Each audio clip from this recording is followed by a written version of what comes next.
Практически во всех религиях мира запрещено обнажать определенные части своего тела. Самой распространенной и культовой традицией по сей день является традиция покрывать голову.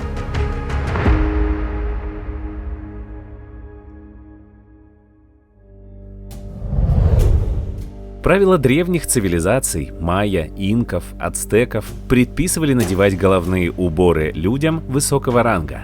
У правителей и верховных жрецов они изготавливались из перьев и ювелирных изделий. Буквально доходили до гротеска.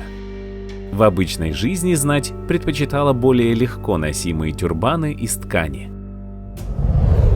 Покрывало для головы и плеч в древнеперсидской, ассирийской и месопотамской культурах было показателем высокого статуса женщины. Ношение платка рабынями и женщинами легкого поведения было уголовно наказуемо. Египетские царицы носили парики, а фараон никогда не появлялся с непокрытой головой. Головным убором царской особы был специальный полосатый платок, который спускался на плечи – клафт. В наше время в Египте представители древней ветви христианства, копты, исторически предписывают женщине закрывать голову и лицо на публике. Распущенные волосы в христианстве были признаком падшей женщины, блудницы. Корни этих традиций уходят в ветхозаветные времена. Послание апостола Павла к Коринфянам предписывает женщинам молиться с покрытой головой. Коринф – один из древнегреческих городов. В первом веке нашей эры подавляющее большинство его населения составляли язычники. В их обрядах, поклоняясь своему божеству, язычники зачастую распускали свои волосы. Поэтому первые служители церкви просили своих прихожанок покрывать волосы перед входом в храм. В большинстве своем у православных сохранилась традиция покрывать платком голову женщинам в храме, в то время как мужчины должны, наоборот, снять головной убор. Интересный факт, что в Греции и в балканских странах вы можете увидеть женщин, заходящих в православные храмы с непокрытой головой. Такая особенность сложилась исторически, когда эти территории находились под властью Османской империи. Чтобы визуально отличать христианок от мусульманок, османы ввели прямой запрет местным жителям покрывать голову. Привычка находиться в храме с непокрытой головой до сих пор сохранилась у многих местных женщин.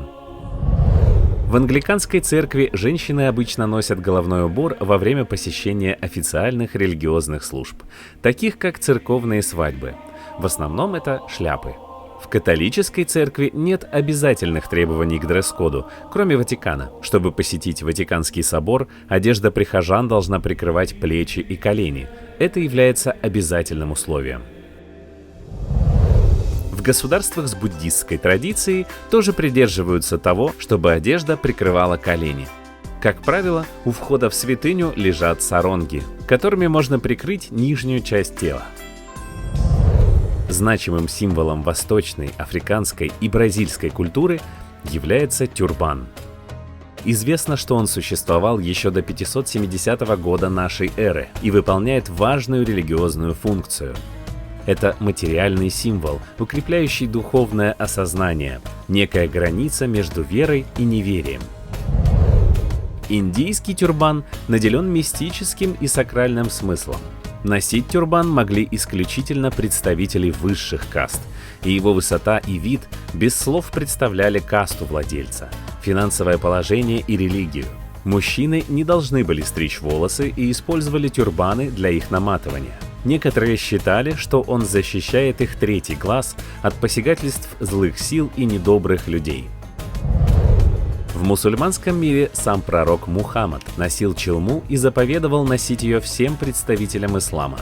В исламе сокрытие наготы имеет огромное значение, как для мужчин, так и для женщин, так как в Коране и Сунне сделан явный акцент на необходимость этого.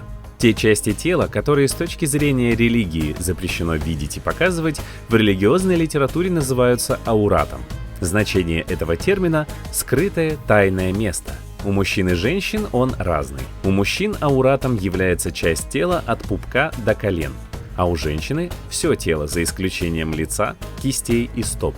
Мусульманским женщинам положено носить прикрывающие тело и волосы одежды во время молитв и в обществе. Эта традиция защищает женщину от посторонних взглядов, обеспечивает безопасность и уважение, хранит ее скромность и целомудрие. Практика молитвенного покрытия головы, как для мужчин, так и для женщин, до сих пор остается частью богослужебной традиции иудаизма. Верующие иудеи носят кипу. Это религиозный головной убор особой формы, присущий только еврейской среде. Она представляет собой круглую маленькую шапочку, которая прикрывает только макушку головы человека. Наличие кипы обязательно во время посещения синагоги или приема пищи. Иудейские женщины закрывают волосы при помощи шляп или парика. Согласно еврейской традиции, волосы замужней еврейки может видеть только ее муж, поэтому голова покрывается головным убором. Обладают особым символическим смыслом и японские синтоистские облачения. Эбоси надевают священники низшего ранга, а канмури носят священники высшего ранга, только по особым случаям. В большинстве стран мира нет обязательств соблюдения правил в ношении одежды. При этом лучше уважать традиции каждого народа и следовать им, особенно в религиозных местах.